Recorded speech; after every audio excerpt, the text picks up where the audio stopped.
tenemos con nosotros a la doctora María Fernanda Espeso Robles. Ella es neumóloga especialista en trastorno del sueño y hoy es día. Apnea del sueño. Sí. Del sueño. Para los que roncan. Para los que roncan. Doctora, buenas tardes. Yo nunca me he oído roncar. Gracias, bienvenida al patrón de la tarde. Gracias. No me asusté para nada. Yo ya sé cómo hablan los dominicanos de fuerte, entonces ya. La doctora es mexicana. La primera vez que yo llegué y escuché dominicanos hablando, y dije, pero ¿por qué se están peleando? ¿Y por qué gritan tanto? ¿Por qué gritan, verdad? Sí, hablan fuerte, no, pero no, ya la me doctora sabe de su tequila y sus cosas. Exacto, lo que quieran. Sí. ¿Es mexicana? No, eso no quiere decir que usted es dominicano y no bebe ron. Don Jaime, pero uno ha probado su ron. No, pero los mexicanos beben tequila todos. Caramba. Sí, todos beben tequila. Doctora, el que no bebe es raro. Es raro. Pero lo está diciendo ella. Vamos a hablar de tequila. Los mexicanos. Ay, yo soy un hoy es Día Mundial del Asma. Sí. Okay. Y vamos, minutos antes de usted llegar, estaba don Jaime dando a conocer unos datos que salieron publicados en un periódico digital, de que los datos... En un periódico internacional, el Diario Universal. Los datos eran mundiales, o sea, de la cantidad de fallecidos por asma que lo ha dado a conocer la Organización Mundial de la Salud. Sin embargo, hay que ver esto también focalizado y cómo se ha estado manejando a nivel internacional el asma. Sí, bueno, desafortunadamente o afortunadamente el asma es una enfermedad muy heterogénea, afecta todas las etapas de la vida, desde niños, adolescentes, embarazadas, adultos, y es bastante la cantidad que nosotros atendemos. Digo, desde mi punto de vista, yo he conocido más pacientes asmáticos aquí, en el poco tiempo que llevo, principalmente pues por los alergenos que existen, el trópico, los cambios de temperatura, que todos esos son factores pues que no se pueden modificar para los pacientes que sufren este tipo de enfermedad y que desafortunadamente pueden estar bien un mes, pueden estar apegados a su tratamiento, pero se presenta alguna eventualidad y van para atrás. Entonces es una enfermedad que hay que tener al pie del cañón. Las edades donde se presentan con más frecuencia el asma. Bueno, le digo, afecta principalmente todo tipo de edades, pero es más común en los adultos jóvenes y en pacientes ya mayores de 60 años, porque pues muchas veces se complican, ¿no? Ya con alguna otra comorbilidad, el corazón, neumonías. Si el paciente fumó, pues obviamente ahí hay un factor de riesgo más importante. Doctora, por ejemplo, si una persona alguna vez cuando niño tuvo un episodio de asma, pero después 10, 11 años jamás ha vuelto a ver esto, ¿será paciente toda la vida? ¿Eso está ahí o qué pasa? Es que hay muchos factores, como usted bien lo comenta. En los niños muchas veces las hipertrofia de las adenoides y de las amígdalas puede presentar muchos síntomas de asma o de hiperreactividad bronquial. Más, si hay un factor genético, ya sea la mamá o el papá que tienen ese antecedente, puede mitigarse después de que cumplan los 12, 13 años, que es cuando se obliteran las adenoides, y mantenerse como si nunca hubiera pasado nada. O sea, hay gente que sea... Sí. El aspecto genético compite tanto con el medio ambiente, porque hoy en un acto hablaban los neumólogos de Santiago las consecuencias que están provocando los vertederos a cielo abierto, que están despertando más casos, más complicaciones. Sí, desafortunadamente hay muchos factores, tanto fenotípicos, de endógenos, alergenos, ambientales, hasta hormonales. O sea, hay mujeres que pueden presentar una crisis asmática a principios de embarazo, mediados de embarazo, al final del embarazo. Entonces, hay muchos factores. Doctora, aparte de el ambiente contaminante que agudiza el problema asmático y el problema también del tabaquismo, que son aspectos esenciales en la agudización de este problema, hoy día el aspecto más preocupante es los medicamentos de altos costos. Es decir, una familia de ingresos modestos no puede llevar un tratamiento de asma como están los medicamentos. Incluso esta mañana en las actividades de la Sociedad de Neumólogos, ese era un aspecto resaltante, la situación extremadamente difícil que tenemos en este momento con el tema de los medicamentos. Realmente esa es la parte más preocupante. Ya el problema del tabaco, la contaminación, entra en un segundo plano en relación a los medicamentos. Bueno, sí es un problema bastante, o es un tema bastante amplio. Desafortunadamente hay medicamentos que son muy caros y son difíciles de acceder a ellos, pero también tenemos el beneficio, bueno, por lo menos de lo que yo he vivido aquí en República Esas Dominicana. Recetas que ustedes dan son carísimas. Doctora. Ay, no diga eso. Lo que hay terrible esas recetas que ustedes entregan, sí, doctora. Si después de una cuando se presente el asma, ¿verdad? De una actividad de asma, ¿necesariamente termina en una bronquitis o una neumonía? No.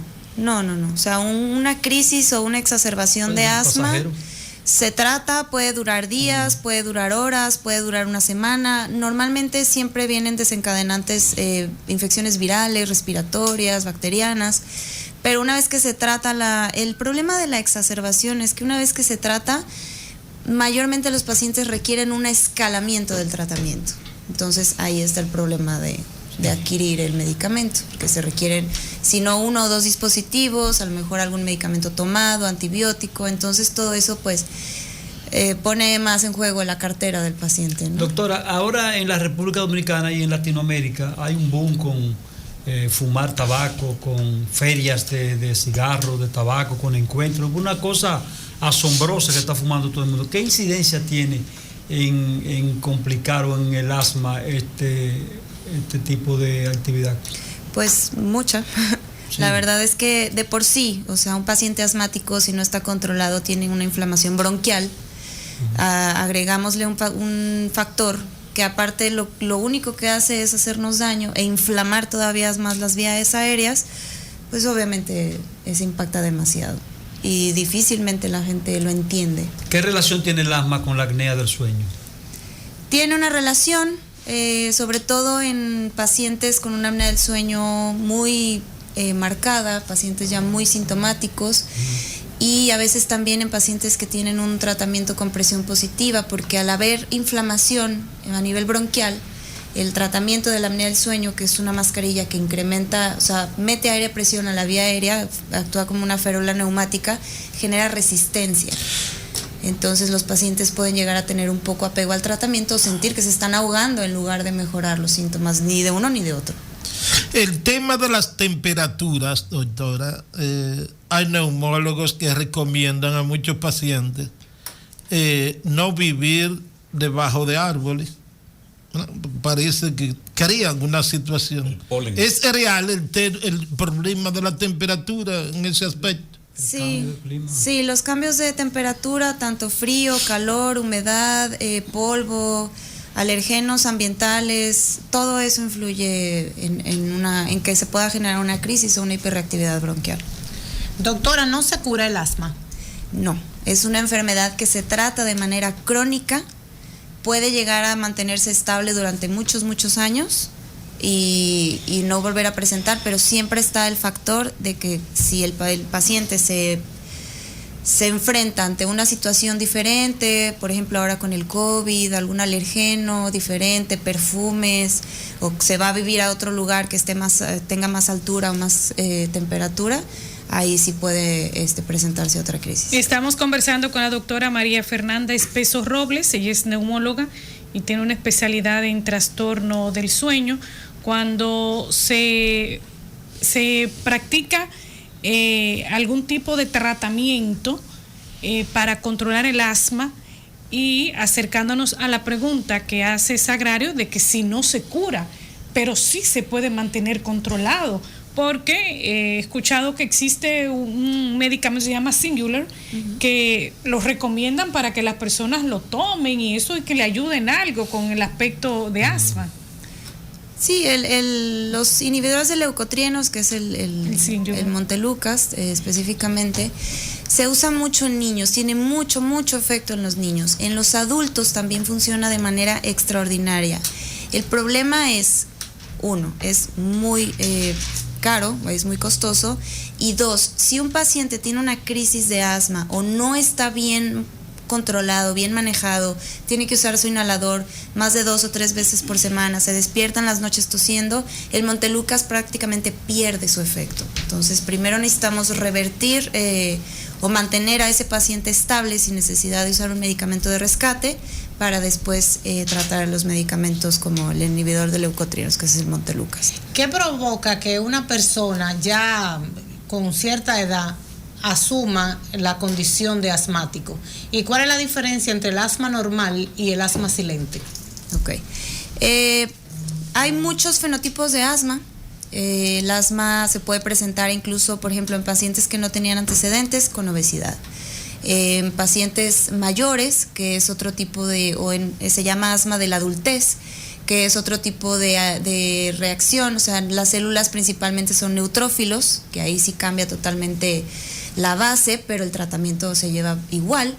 Y el asma silente puede ser un asma muy leve, que solamente se puede presentar o exacerbar con infecciones respiratorias, por ejemplo, un virus respiratorio o algún cambio de temperatura. El paciente llega a presentar los síntomas, probablemente se tome algún esteroide, algún desinflamatorio, antibiótico, porque aquí se venden a libre demanda, entonces la gente se automedica mucho. ¿Cómo es eso? ¿En México no se venden los antibióticos? No, allá receta para todo.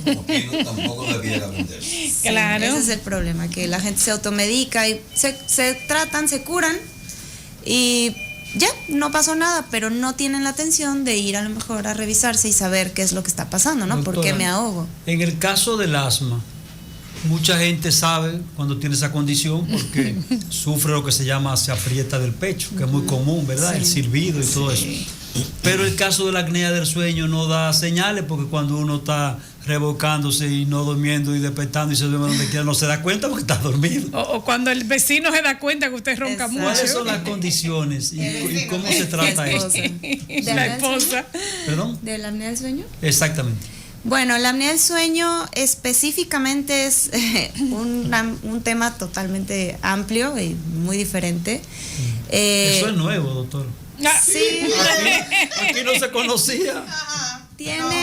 ha estado desarrollándose a lo largo de los últimos años, específicamente por eso, como usted bien lo comenta. Yo duermo y no me doy cuenta. Entonces, la gente que duerme sola no se entera. Probablemente los signos que ellos empiecen a notar, o sea, ya cuando la enfermedad está muy avanzada, desafortunadamente hay signos nocturnos, síntomas nocturnos y síntomas diurnos.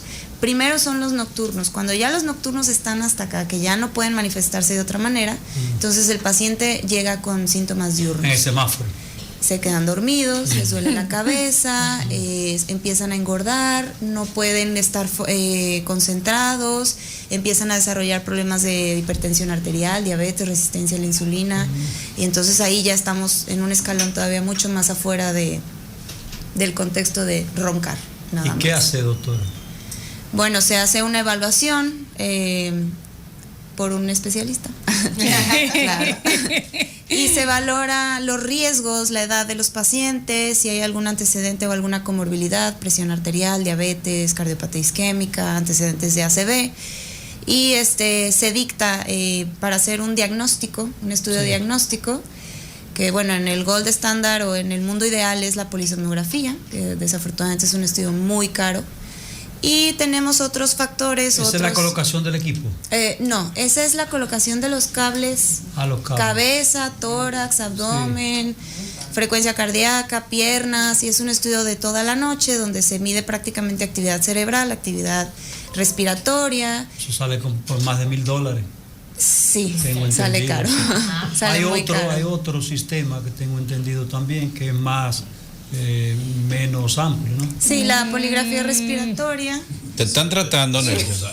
No, lo que pasa es que yo... Hay unas barburitas ahora que se ponen Señores, aquí, las cosas nasales, ¿cuántos chiquititas. años trabajando con la sociedad de neumólogos? Pero por favor. ¿Ustedes creen que Nelson es muy investigador y le gusta saber de todo. Eso es cultura general. Sí, no te rías cuando tú dices eso. Bueno, pero si una gente se está tratando de lo que sea, ¿cuál es el problema? ¿Cuál es el problema? Al contrario, disculpe que nos sacaron de contexto. Muy emocionado. Nos sacaron de concentración, doctora. Vamos a retomar. Está bien. Nelson quedó en los cerca de $1,000 que cuesta el equipo. Le voy a dar nuestros datos, doctor, y usted. Doctora, puede tutearme, no se preocupe. ¿Tiene usted algunos datos estadísticos de la cantidad de personas que realmente por año se enferman de asma? ¿Qué ha estado ocurriendo? ¿Cómo lo han estado manejando? Las edades. Bueno, un gran porcentaje de la población mundial es afectado por el asma, hasta un 18%, del 1 al 18%. Y los pacientes que se exacerban anualmente llegaríamos a 300 millones aproximadamente. O sea, sí es un número bastante alto. Edades, como había comentado, es importante diferenciar un niño o un pediatra menores de 6 a 12 años porque tienen más factores endógenos que pueden exacerbarlo. Y en adultos pueden ser porque ya tienen ese fenotipo desde que nacieron y aparte pues los hábitos, ¿no? Fumar, tabaco, el ambiente, etcétera. ¿Puede un paciente decir que tiene un asma controlada? Sí. ¿Que maneja su asma? Sí, sí se puede. Es un paciente que usa su medicamento sin necesidad de un medicamento de rescate y que se quede libre de exacerbaciones mínimo 3 meses. Es un paciente controlado. Doctor, ¿es tan complicado el clima caribeño como este, que es muy variado, como el clima frío para aumentar el caso del asma? Sí, desafortunadamente yo lo he vivido aquí. Okay. En México, en la Ciudad de México, a pesar de ser una ciudad muy contaminada y tener otra altura, aquí hay más factores desencadenantes, principalmente por ser trópico. Pero más que en México, doctora, porque la Ciudad de México es intramontana y la contaminación es altísima. Sí, es lo que le comento. O sea, hay veces que el mismo pulmón o el mismo cuerpo del ser humano se adapta. Se puede adaptar y hasta cierto punto lo puede proteger. Por ejemplo, que están ahora con lo del COVID, que se usan las mascarillas, que la gente se lavaba las manos. Estadísticamente, la verdad, el número per se no lo conozco. Pero yo lo que he vivido de lo que trabajé de mi residencia a lo que he vivido aquí, me ha tocado ver muchos más pacientes asmáticos aquí que en México. Claro, allá yo estaba en un hospital de tercer nivel. Estoy hablando. ¿Dónde estudió? ¿La UNAM? En la UNAM, La Raza, del IMSS. Doctora, aquí en Santo Domingo, en Santiago, ¿dónde usted se encuentra? En Santiago, en la Clínica Corominas. Ok, díganos, para edificar a nuestros oyentes, ¿dónde pueden localizarla? Bueno, yo trabajo junto con mi esposo, que es el doctor Raimundo Hernández, el hijo de Benjamín Hernández. Ahí tenemos un monopolio. Aún ha sido visitante. Sí. Y estamos en el consultorio 410, justo al lado del doctor Benjamín. Porque se la trajo. Me trajeron, así él se la trajo. Fue un complot. Sí. Fue plan con maña. Ella lo trajo para acá. Yo no sé. No, me trajeron. ¿Pero te sientes bien aquí? Sí, ya llevo mucho tiempo. ¿Estás un poco aplatanada? ¿Ya te comes tu mangú y todo eso? Mangú, sancocho. Qué bien, qué bien. Caray, qué bien. Algunas recomendaciones finales, doctora, para las personas que lamentablemente son asmáticas.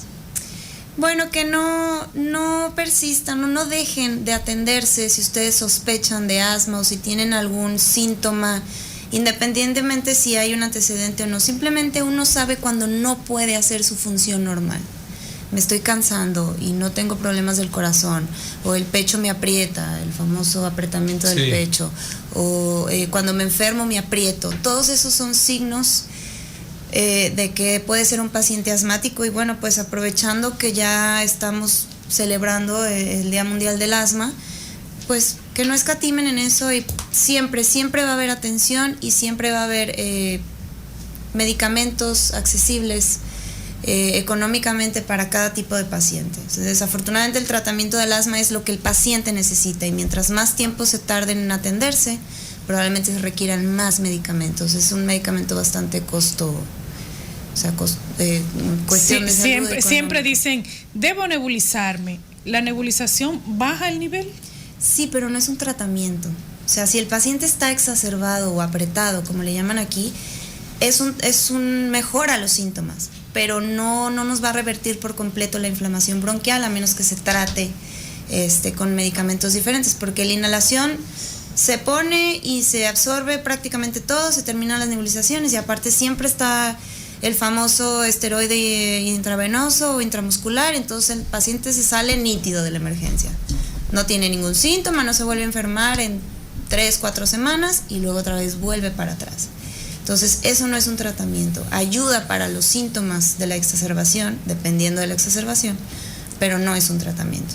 Y la gente tiene mucha creencia en eso. Agradecemos a la doctora María Fernanda Espeso Robles, neumóloga, también trata el trastorno del sueño, la apnea de sueños, y está en Clínica Corominas. Gracias, doctora, Gracias por acompañarnos. Vámonos, nene, vámonos.